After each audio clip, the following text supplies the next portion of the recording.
Videos on pre-production, and we're going to talk about screenwriting. I have here a list of things that need to be involved in a screenwriting format. This is from screenwriting.io. And here, these are very typical for screenwriting. The first thing is you want to make sure that you're in a 12-point font, and it needs to be a monospaced font. Courier is the one that is generally chosen. Monospaced meaning that every character, if we look at this sample script over here, I'm going to go ahead and go to page 1. We can see every single one of these characters is aligned in a column. They're all the exact same width.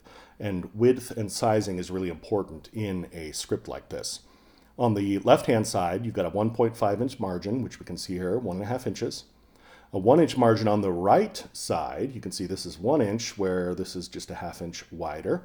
And 1 inch top and bottom margins. So we've got a 1 inch from the top of the page to the very beginning of the text, and 1 inch from the bottom to the bottom of the text. Approximately 55 lines per page. I counted this one. This one has about 53 lines per page, which is about right considering that it's the format that I currently have for this. Might need to look at that again, but 53 is pretty close to 55.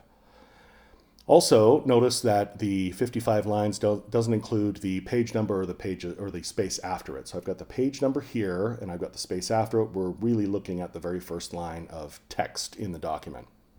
If we look at the speaker names, we can see the speaker names are always going to be indented a specific amount.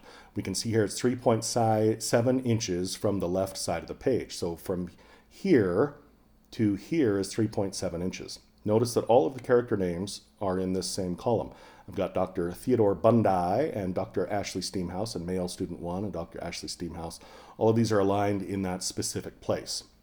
If we look at the parentheticals, parentheticals are 3.1 inches from the side. So you can see they're about 0.6 inches closer to the left margin than the actor names, which are right here. Then we have the dialogue, 2.5 inches from the left side of the page. That's the dialogue right here, about 0.6 inches away from the parenthetical, and about 1.2 inches away from the name of the person who's going to speak those lines. Pages should be numbered at the top left corner, top right corner. Here's page 1, followed by a period. Now notice here it does say that we don't number the first page. I made a mistake. Oops, page 1 gets a number. Oops, my bad. It does start page 2 though. That would be where it should start. As we can see here, we do have no page number on page 1, nor does the title page, if there is one, have a page number. And so the first page that'll get a page number is page 2, which would be the third page if there was a title page. This script does not have a title page, and it is numbering page 1. I think we better give me a pass on that. Now, that's a little bit about the requirements in terms of formatting. Now let's have a look a little closer at this script, and let's look at some of the elements of this script. First off, we start a scene with this information right here. Notice it's all in capital letters. This is called a slug. And what the slug shows is it shows, first of all, whether this is a scene that's going to be in an interior or whether it's going to be an exterior. If we look at this scene down here, I've got an exterior. And this scene here, as well as this scene here, are interiors, meaning they're shot indoors, and exterior, meaning it's shot outdoors. That follows then, so I should say it's INT for interior, and EXT for exterior, and followed by a period. Next is the name of the scene. This is University Classroom Building Hallway. I guess we could say the location. It's not necessarily the name of the scene, but it is the name of the location. University Classroom Building Hallway. This scene is different classroom building hallway, and this one down here is a parking lot. And that gives information as to where the scene is going to be shot. If it's interior, obviously it's either going to be on an interior set or it's going to be in a studio that's built specifically for that purpose. Then what follows is the time of day. Very, very general. In this script, it shows day. It might show night. Some scripts will get a little bit more technical if it's necessary for it to be so specific. They might say something like early morning or at sunup or at sunset if that is necessary to convey information about the scene. This one, not necessary. Day, good enough, no big deal. So that's the slug. Every slug is formatted the same way. Notice it hugs the left margin. Notice it's all in caps. Interior, the name of the location, and then day or night. After the slug, generally, now this is not always necessary, but generally you'll have a description of what's going on in the scene, something that sets up the scene for the viewer. Notice that all the times that the characters are shown in these descriptions, they are given in capital letters. So this one has Dr. Theodore Bundy. He's in capital letters. That's only the first time that he shows up in the scene, though. In other words, if this description had his name again, it wouldn't be capitalized again. The reason why it's capitalized the first time is so that an actor can very quickly, or a director or anyone else, can very quickly determine who is in the scene. So in this case, we can say, oh, University Classroom Building Day, it's going to include Dr. Theodore Bundy, and it looks like it's just going to be him in that scene. So he's capitalized, he wouldn't be capitalized anymore. Shows a little bit of information about what he's doing. He's walking past a bunch of students. He's young, handsome, charismatic. He's the kind of guy you wouldn't want your daughter to get in the car with. He's carrying a Starbucks cup and a briefcase. He is dressed in a button-up flannel shirt and tweed sport coat. Students say hello to him as he passes by. He gives a flashy smile to the women and says hello, but only gives a quick nose nod to the men. He approaches one particularly good-looking woman and puts his hand up on the wall in front of her. So that gives information about what the character is wearing, gives us information about how the character is acting, and it gives a little bit of information about the other characters who are in the scene as well. Really just sets the stage for us. Then we have a line given by Dr. Theodore Bundy and a parenthetical. And the parenthetical is optional. It gives information about how the character should speak the line.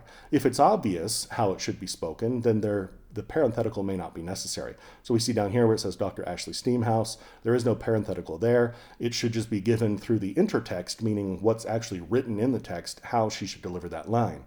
But this one where it says, how you doing, we're not necessarily sure that Dr. Theodore Bundy should be giving that in a creepily tone, right? A creepy tone.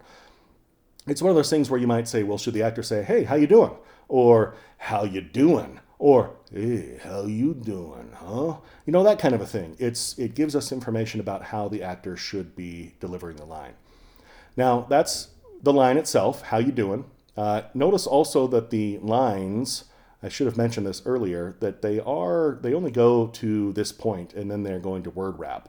So the lines, let me show you a little bit of a line that's a little bit longer. Let's go maybe to this page here. That says Dr. Thomas. We can see, welcome to Psychology 1010. I'm Dr. Thomas. You can call me Dr. Thomas. We can see that this is word wrapped. Now notice it's not justified. It's not aligned to a specific column, but it does word wrap, and it does fit specifically in that block.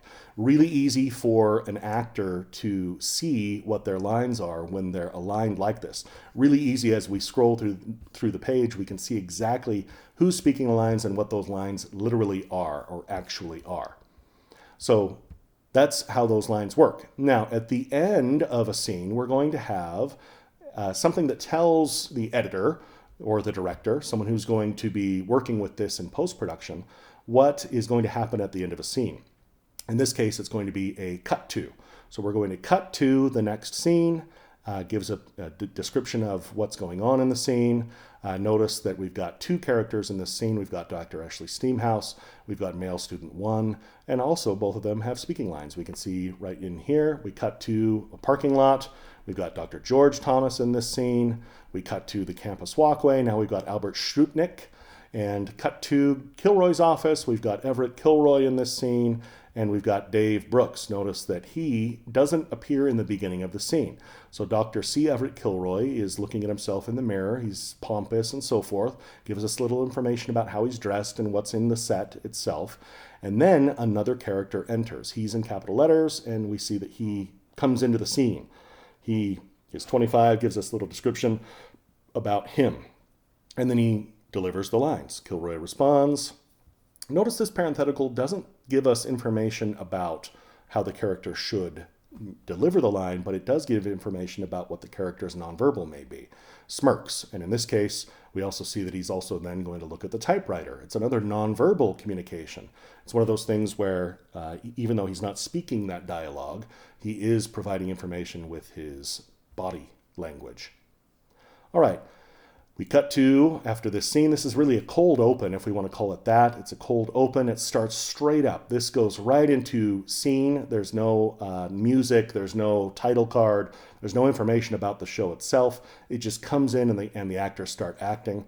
We don't see the open until the middle of page 3, where we see that there's a cut to the open and then a cut to the beginning scene. So this first 2.5 pages is what's called a cold open, meaning that there's nothing to tell us that the show has started, it just begins. And you see a lot of shows that work with this sort of format.